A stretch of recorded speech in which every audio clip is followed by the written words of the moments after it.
श्रीमद कुंज विहारे नमः। श्री स्वामी हरिदास विजय तीर्थराम। दीपावली से पूर्व घर की सफाई हो गई। कोने कोने को एक बार झाड़ बुहार दिया।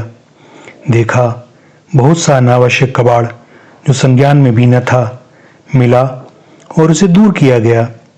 कोई वस्तु अपने पास अतिरिक्त थी तो उसे सुपात्र को देकर उससे मुक्ति पाई। अपनी आवश्यकता से अधिक रखना बहुधा भविष्य में समस्या ही उत्पन्न करता है। यह दास के अनुभव की बात है। साफ सफाई में खूब परिश्रम तो हुआ, किंतु अब मन स्वतः ही आह्लादित हो उठा। साफ सुथरा घर ही उपयुक्त है श्री राम जी के स्वागत के लिए। लो आ गई दीपावली। हम सब ने अपने अपने घर की सफाई कर ली। 2-3 दिन खूब श्रम किया। आनंदोत्सव में कोई घर आवे तो प्रसन्न हो, इस दृष्टि से ही सफाई की, किंतु ऐसी सफाई न हो सकी जो आत्मकल्याण के लिए बहुत आवश्यक थी। अवश्य ही सब इसे न देख सकेंगे।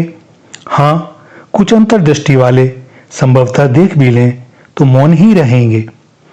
उत्सव का आनंद तो तभी आवेगा जब घर का कूड़ा करकट बुहार दिया जाए। जो जैसा हो, जहां हो, होना चाहिए वहीं हो। उज्जवल स्वच्छ परिवेश। आओ ना, अब हम तैयार हैं स्वागत के लिए। 5 दिवसीय दीपोत्सव का आरंभ करें। प्रज्वलित करें अपना दीप। बिखरने दें संपूर्ण धरा पर इस आलोक को। कब तक? जब तक वे चाहें। मिट्टी का दिया, दियों से दीपोत्सव। 5 दिवसीय दीपोत्सव का महामहोत्सव। मिट्टी की देह भी क्षणभंगुर, किंतु यदि रस रूपी गोघृत में प्राण बाती डुबोकर एक रूप हो जावे तो वे कृपा कर प्रज्वलित कर देते हैं। एक अद्भुत प्रकाश से भर उठता है दीप। अब उन्हें मिट्टी कौन कहे। प्रकाश से भरा दीप स्वयं को, जगत को आलोकित करता उनकी सामर्थ्य से। एक प्रज्वलित दीप से ही जलता है दूसरा प्रज्वलित दीप। शनै शनै बन जाती हैं कतारें। देव दीपावली पर देखना कभी श्री यमुना पुलिन में कैसी अटखेलियां करते, श्री यमुना जी की पावन गोद में इठलाते ठुमकते हुए स्वयं को धन्य करते हैं मिट्टी के दीप। मिट्टी अब मिट्टी ना रही, समाहित हो गई परम पावन श्री यमुना जी में, हो गई ब्रजरज। मिट्टी कैसा जन्म, कैसा मरण। मिट्टी की सार्थकता है दीप बनने में। स्वतः तो दीप भी न बन सकेगा। मथेगा कोई प्रेम भरे मिट्टी सनी हाथों से, कोमल स्पर्श से देगा आकार। तपाएगा क्योंकि तपना आवश्यक। रख देगा रस घृत से भरी बाती अंतर में। प्रकाश ही तो बांट सकता है प्रकाश को। तले के अंधेरे से मत घबराना। कोई दूसरा दिया जल रहा है उस अंधेरे को मिटाने के लिए। अंधकार कहीं है ही नहीं, प्रकाश की अनुपस्थिति ही अंधकार है। राम जी आ रहे हैं तो बित्ता भरी सही प्रकाश फैलाना हमारा धर्म। वे देख लेंगे एक नजर भर, सार्थक हुआ जीवन। सदगुरुदेव गोविंद, तुम्हारी बड़ी कृपा। कहाँ मिट्टी, कहाँ प्रकाश, कैसे भर देते हो। तो जले दीप से दीप। ओम अस्तो मां सद्गमय, तमसो मां ज्योतिर्गमय, मृत्योर्मामृतम गयमय। धन त्रयोदशी। आज इस दिन को बड़ा शुभ माना जाता है किसी स्वर्ण रजत अचल संपत्ति को खरीदने के लिए। सो कल किसी ने कहा, कोई शुभ मुहूर्त बता दीजिए, हम कुछ विशेष खरीदना चाहते हैं। दास ने मुस्कुराकर दोनों हाथ जोड़ दिए। क्षमा करें, किसी योग्य विद्वत जन से संपर्क करें, वे ही आपकी सहायता करेंगे। अवश्य ही कर्ता को लौकिक कार्यों में शुभ मुहूर्त देखना भी चाहिए, किंतु बाबरे कैसे बतावें कि कौन सा काल शुभ और कौन सा अशुभ। शुभ और अशुभ दोनों ही तो एक ही सिक्के के 2 पहलू। तो मैं एक को कैसे चुन लूं। एक को चुना अर्थात दूसरे का त्याग।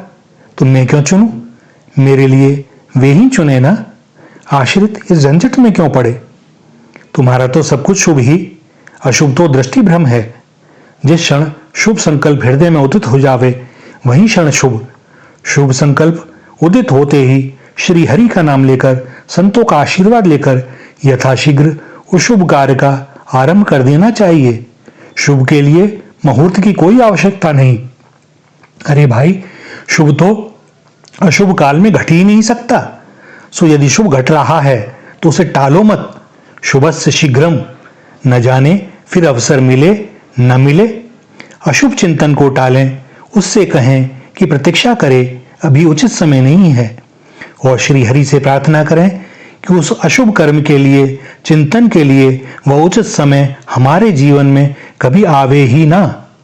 शरणागत के लिए अपना क्या पराया क्या, शुभ क्या अशुभ क्या, प्रत्येक क्षण प्रत्येक दिवस तो मेरे स्वामी का ही। सब अनुग्रह पूर्वक सहजता से हृदय से स्वीकार। अब सब शुभ ही शुभ। यदि कुछ भी अशुभ प्रतीत होता है तो इसका एक ही अर्थ है कि मेरे समर्पण में, विश्वास में अभी भारी कमी रह गई।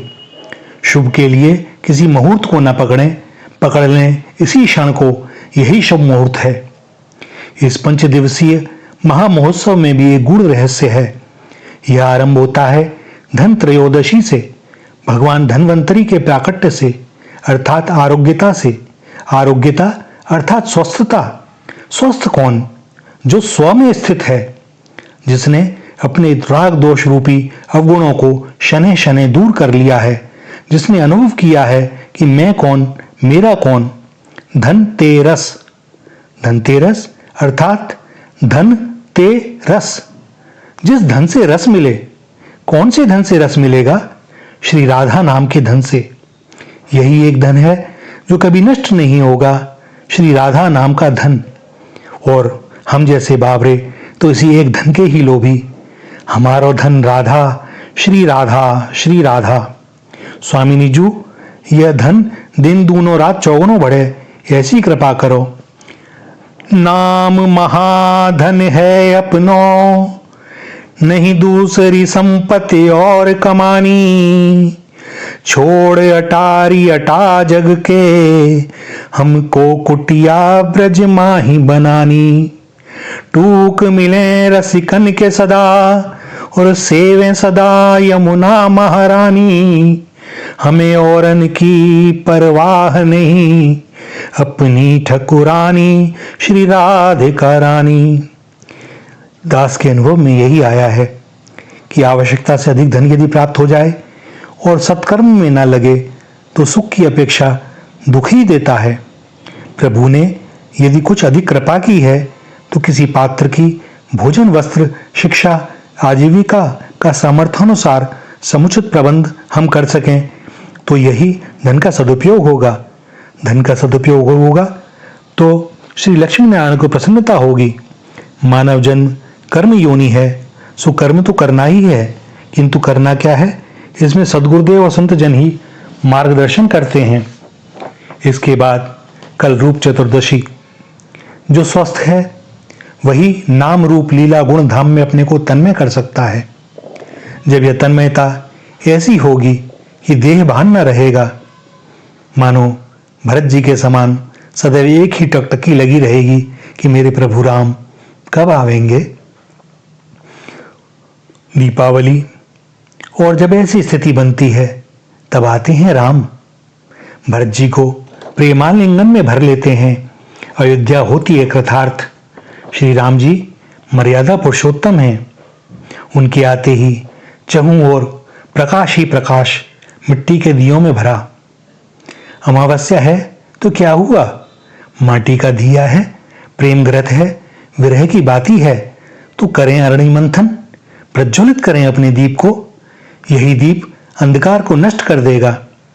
और इसके बाद अब स्वच्छ भूमि को पवित्र गाय के गोबर से लीप दें तो पधारेंगे गिरिराज जी। महोत्सव चलता रहे, दीप जलता रहे, अबाध अनवरत। अपनी हु सुध ना रहे, रहे एक नंदलाल। रुचिकर संवारे नहीं अंग अंग श्यामा श्याम। एरी धिक्कार और नाना कर्म कीवे पे। पायन को धोए निज करन ना पान कियो। आली अंगार पर शीतल जल पीवे पे। बिचरे न वृंदावन कुंजन लतान तरे। गाज पर अन्य फुल वारी सुख लीवे पे। ललित किशोरी बीते बरस अनेक द्रग। देखे न प्राण प्यारे छारे ऐसे जीवे पे। दीपावली अर्थात दीपों की पंक्तियां। दीपक कौन से? वही माटी के। दीपावली का आनंद अनुभव करना है तो जो आनंद मिट्टी के दीपकों की पंक्तियां देती हैं वैसा आनंद विद्युत की झालरों से नहीं आता। प्रकृति से जुड़ाव और कृत्रिमता में अंतर तो स्वाभाविक भी है। दीपक में रुई की बाती बनाकर रखनी है, उस रुई की जो क्षण भर में स्वाहा हो जाए, किंतु यदि घी तेल में डुबोकर रखो तो वह तब तक प्रकाश देगी जितना घी तेल होगा। अंतर में जो भी ईर्ष्या, वैमनस्य और कलुष का विस्फोटक है, उसे खुले में संपूर्ण रूप से बाहर निकालकर विवेकाग्नि से ध्वस्त कर दें। चलें अंधकार से प्रकाश की ओर। मिट्टी की देह में प्राणों की बाती को विवेक बुद्धि के घृत में सराबोर कर श्री हरि के विरह की विरहाग्नि से दग्ध कर जलावें, और ऐसी अनेक पंक्तियां हों और प्रत्येक घर में हों, उनकी पूरी ऊर्जा अधिकाधिक प्रकाश देने में लग रही हो। हमारा ऐसा लक्ष्य हो जाए, जिस दिन भीतर का दीपक जल गया उसी दिन से नित्य दिवाली। तो आओ जलाएं अपना अपना दीपक, अपने स्वभावगत दोषों पर विजय प्राप्त करें, कर दें इस अंधकार को दरहा से दूर, स्वयं प्रकाशित होकर मनावें प्रकाश पर्व। कैसी भली लगती हैं प्रकाशित दीपकों की हजारों पंक्तियां, आनंदित कर देती हैं, भर देती हैं नेत्रों को प्रकाश से, और उतरने लगता है प्रकाश शनै शनै अंतर में। तो दूर दूर क्यों, आओ मिलकर जलावें एक साथ, जगत स्वतः ही प्रकाश से भर जाएगा, अंधकार को छुपने का स्थान भी ना मिलेगा। किंतु स्मरण रहे कि दीपक जलता रहे, भले ही हवा तेज क्यों ना हो। सारी ऊर्जा लगा देनी है मौन होकर लड़ने में। संघर्ष के उपरांत ही विजय होगी, विजय पर्व होगा, प्रकाश पर्व होगा। आप सभी स्नेही जनों को प्रकाश पर्व की बहुत बहुत बधाई एवं शुभकामनाएं। गोवर्धन पूजा, जिसका जीवन आचरण मर्यादित संयमित होगा, तब संभावना बनती है श्री कृष्ण के प्राकट्य की, क्योंकि वही लीला पुरुषोत्तम की लीलाओं के गूढ़ रहस्य का लौकिक भावनाओं से ऊपर उठकर चिंतन कर सकेगा। अब सभी इंद्रियां अपना दैहिक भाव छोड़कर एक उन्हीं की शरण हो गईं। श्री कृष्ण की कोई भी लीला इतनी सरल सामान्य नहीं है। प्रत्येक लीला अपने अंदर उतने ही रहस्य समेटे हुए है जैसे वे वैसी उनकी लीला। यम द्वितीया, यम फांस से मुक्ति। धर्मराज की बहन भक्ति प्रदाता श्री यमुना महारानी की परम पावन गोद में अपने स्नान करने के उपरांत पुराने वस्त्रों को त्याग कर अपनी बहन से उपहार स्वरूप मिले नवीन वस्त्रों का धारण कर तिलक किया जाता है, और एक अलग ही जन्म होता है। देह धरना सार्थक हो जाता है। ब्रह्म मुहूर्त में उठें, जलावें दीप से दीप। कहो तो कहूं एक सच्ची और कड़वी बात, दीपावली का वास्तविक आनंद कब, जो स्वयं का अंतर्दीप जल जावे तब। चले आएंगे राम जी, लगा लेंगे हृदय से। जिसकी श्री हरि कृपा से अमावस्या प्रकाश से आलोकित हो गई, तो चिंतन करें उसकी पूर्णिमा कैसी होगी।